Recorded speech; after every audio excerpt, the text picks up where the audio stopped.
question B. Describe the skewness of the data and explain what it means in this context.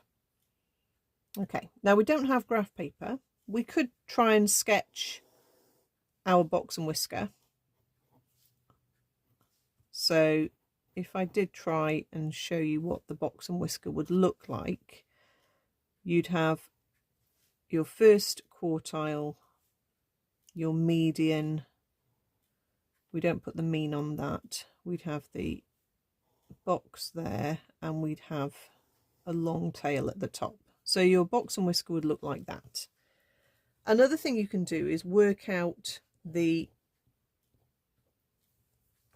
two parts of the box. You can work out Q2 with minus Q1, which is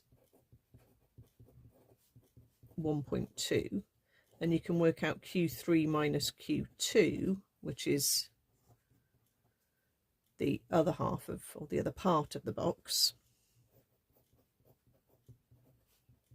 So what would that be? 2.2, 3.2. No, sorry, 3.8. Okay, so you can see visually, and you can see from the numbers, that you've got a much bigger gap at the higher end of the box.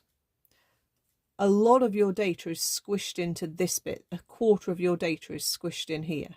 Okay, a quarter of your data there, a quarter of your data there, etc. So if you were going to draw a bar chart of some sort, I would expect it to peak and then tail off like that. Okay, you've got most of your data at the lower end basically. So there's different ways you can visualize this. Any of those three ways would hopefully give you the same kind of like idea. So what sort of skew do we have? Okay, this is positive skew. When you've got your bulk of your data at the lower end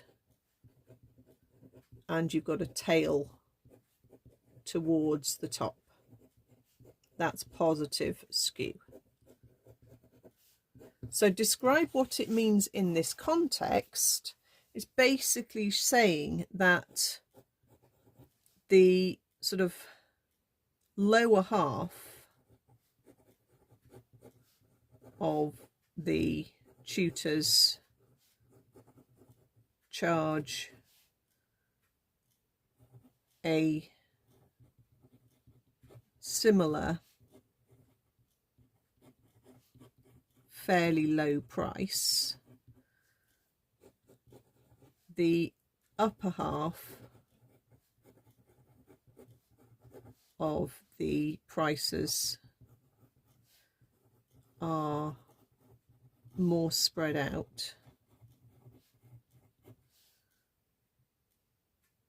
Okay, so you've got a positive skew going on. However you choose to sort of think about the data, it might be worth sketching a box and whisker or thinking about the gaps between the quartiles.